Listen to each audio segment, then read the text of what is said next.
अब यहाँ पे हम लोग पहुंच चुके हैं प्रश्नावली 9.1 में, जो कि न्यू बुक का है। और न्यू बुक में आपको हम बता दें कि इसमें मात्र 2 ही क्वेश्चन है, पहला क्वेश्चन ये और दूसरा क्वेश्चन ये। और दोनों हम जैसा कि बेसिक क्लास में बोल दिए थे कि ऐसा चीज है जिससे आपका कॉन्सेप्ट क्लियर होगा, एक चीज प्रूव होगा और आपका कॉन्सेप्ट क्लियर होगा। और धैर्य से देखिएगा, आराम से देखिएगा, समझिएगा, तो आप इस चीज के बारे में कुछ और भी सोच सकते हैं अगर आप ये समझ जाते हैं तब।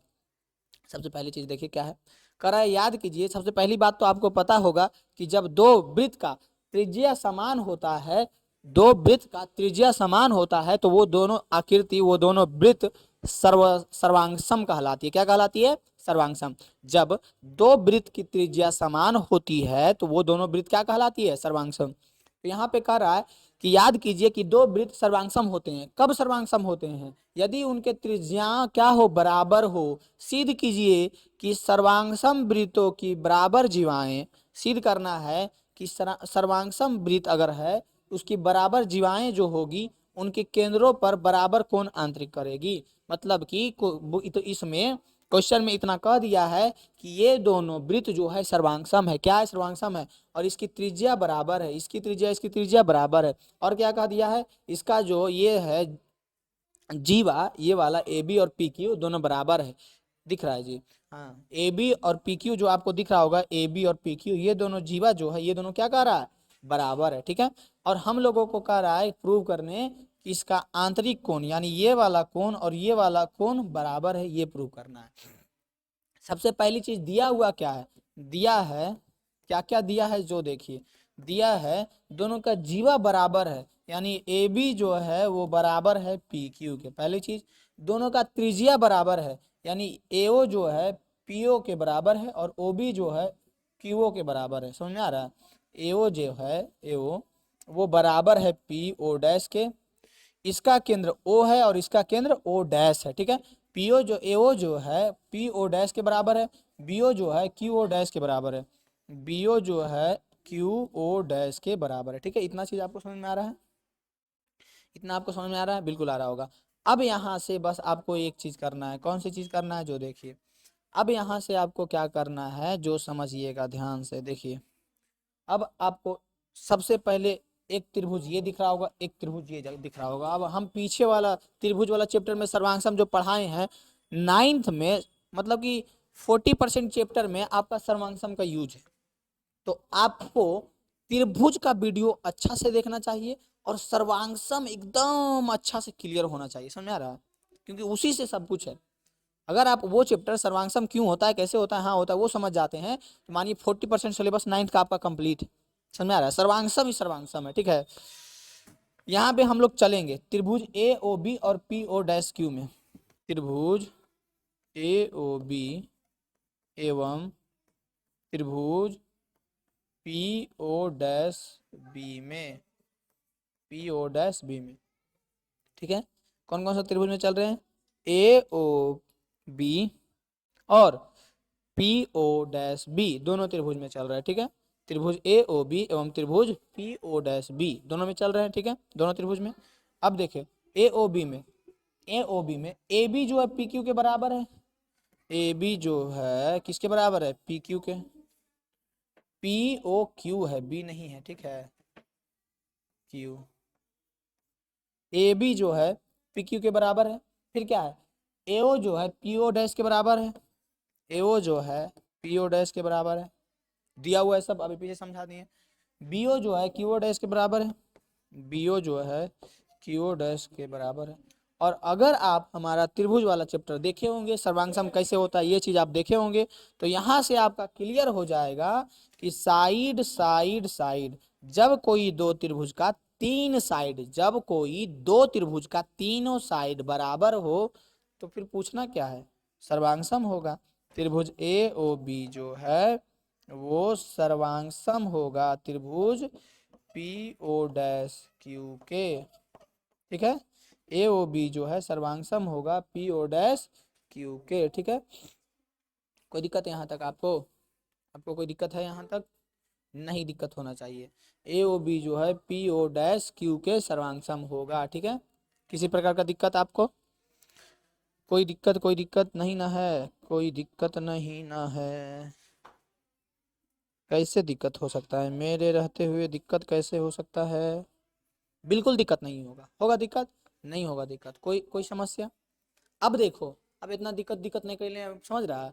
मेन काम तो हो गया। जैसा ही हम लोग प्रूव कर दिए कि ये त्रिभुज सर्वांगसम है, यानी इसका संगत कोण भी क्या होगा? बराबर होगा। इसका सब भुजा तो बराबर है ही है, तो सब कोण भी बराबर होगा। समझ में आ रहा है? यानी कि ये कोण जो है इसके बराबर होगा। क्यों, कैसे, क्यों बराबर कह रहे हैं? क्यों कह रहे हैं? क्योंकि हम लोगों ने दोनों त्रिभुजों को सर्वांगसम प्रूव कर दिया। कौन कसौटी से? एस एस एस कसौटी से। अगर आपको ये कसौटी पता है, पता होगा कसौटी यानी रूल, बिल्कुल पता होगा, क्योंकि हम बताए हैं तो पता हो ही ना करेगा। नहीं पता है तो जाके त्रिभुज वाला चैप्टर देखो। तो यानी कि यहाँ से हम लोग कह सकते हैं ए ओ बी जो है, कौन ए ओ बी जो है पी ओ डैश, कौन पी ओ डैश क्यू के बराबर है। प्रूव्ड। यही ना प्रूव करना था, यही ना प्रूव करना था। प्रूव्ड हो गया। यही चीज हम आपको बेसिक में उतना पॉइंट जो लिखा हुआ था वही बताना चाह रहे थे कि जब कोई दो सर्वांग समवृत्त के दो त्रिज्या बराबर है और एक जीवा बराबर है, तो उसके आंतरिक कोण, जो उसके अंदर जो एक कोण बनेगा, उसका भी मान क्या होगा? बराबर होगा। ये और ये कोण दोनों क्या होगा? बराबर होगा। बताइए तो कोई दिक्कत है यहाँ तक किसी प्रकार का? पहला क्वेश्चन में एकदम आराम से समझना है, कोई हड़बड़ी नहीं है, कोई भागल नहीं जा रहा है, एकदम आराम से समझना है। कोई दिक्कत है यहाँ तक आपको? किसी प्रकार का दिक्कत है आपको? बताइए क्या है। यहाँ से हम लोग जो बेसिक का जो बता रहे थे कि एक्सरसाइज में बताएंगे, एक्सरसाइज में बताएंगे, यही चीज आपको एक्सरसाइज में बताना चाह रहे थे कि जब कोई दो सर्वांग समवृत्त का त्रिज्या तो बराबर रहवे करेगा, सर्वांग सम रहेगा तो उसका जीवा बराबर हो, क्या बराबर हो? जीवा। जैसे ही जीवा बराबर होगा तो दोनों क्या हो जाएगा? उसका आंतरिक कोण बराबर हो जाएगा। कोई दिक्कत यहाँ तक? नहीं ना दिक्कत है? नहीं है। अब देखो ठीक इसका उल्टा है दूसरा क्वेश्चन। कैसे उल्टा है पहले समझो। पहला क्वेश्चन में कहा कि इसका जीवा बराबर है और सर्वांगसम वृत्त है, सर्वांगसम वृत्त है, सर्वांगसम वृत्त है तो त्रिज्या तो बराबर होगा ही, लेकिन इसका जीवा बराबर है तो प्रूव करे कि आंतरिक कोण बराबर होगा। ठीक है, लेकिन आगे क्या कह रहा है कि सर्वांगसम वृत्तों की जीवाएं उनके केंद्र पर बराबर कोण आंतरिक करे तो जीवा बराबर होती है। मतलब कि अगर अगर आंतरिक कोण में बराबर दे दे, क्या दे दे? आंतरिक कोण में बराबर दे दे, तो आपको प्रूव करना है कि जीवा बराबर होगा। देखो कैसे, एकदम रिलेट करके समझिएगा और इतना अच्छा समझ जाइएगा, तन तन गन गन थन थन सब नहा लीजिएगा। देखिए, एक वृत्त, दो वृत्त। अब इसमें हम आपको बताते हैं, धैर्य रखिए, धैर्य से काम लीजिए। ठीक है, और आराम आराम से, बिना कोई प्रेशर के, बिना कोई लोड के, एकदम प्यार से सुंदर से समझते चलिए। ठीक है,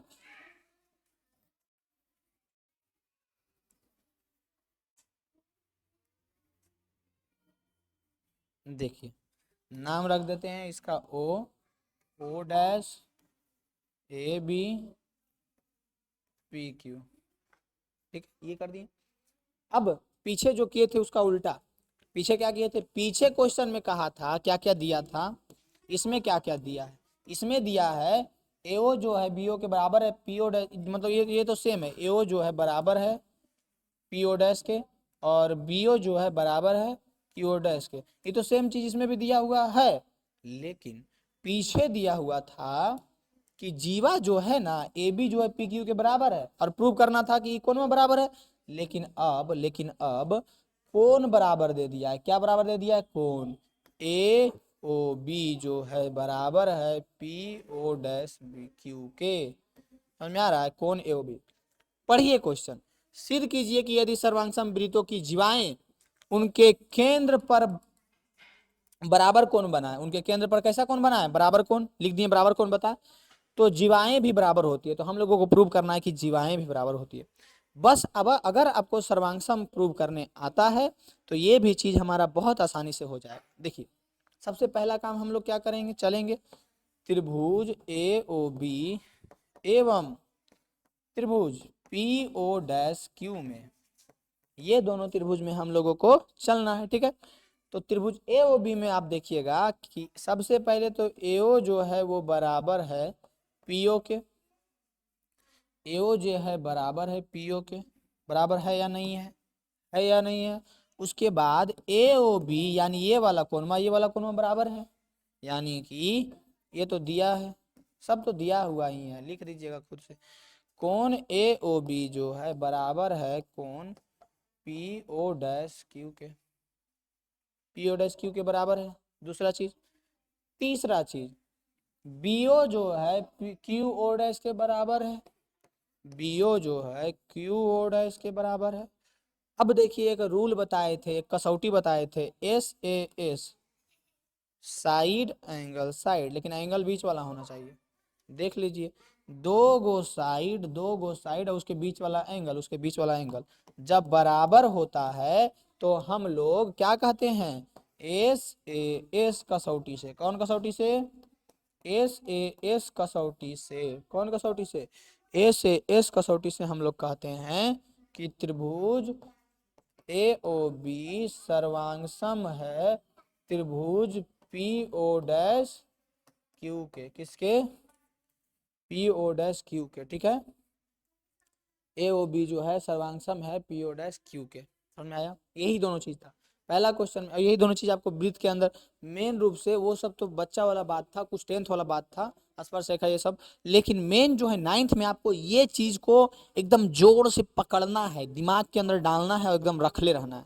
समझ में आ रहा है? हम कुछ नहीं कह रहे हैं आपको, बोझा नहीं दे रहे हैं, बस हम कह रहे हैं इसको आप समझ लीजिए, दिमाग में एकदम बैठा लीजिए, लकीर बना लीजिए एकदम, और वो लकीर मिटना नहीं चाहिए। कुछ और का लकीर मिट जाए, आपके फ्रेंड दोस्त बाबू सोना का लकीर मिट जाए, लेकिन इस चीज़ का लकीर नहीं मिटना चाहिए, ठीक है। तो ये आपको समझ में आया, दोनों पॉइंट समझ में आ गया होगा बेहतरीन से, कोई दिक्कत नहीं है। यानी कि हमारा ये एक चैप्टर जो है बहुत छोटा सा था, कुछ नहीं था, एकदम छोटा सा था, तो कंप्लीट हो गया है। कोई दिक्कत नहीं है, कोई दिक्कत है तो हमसे संपर्क कीजिए, कमेंट में बताइए कैसे समझ में आया या नहीं आया। कोई भी दिक्कत, कुछ भी दिक्कत हो समझने में तो कमेंट में बताइए, या फिर डायरेक्ट हमसे संपर्क करके बताइए।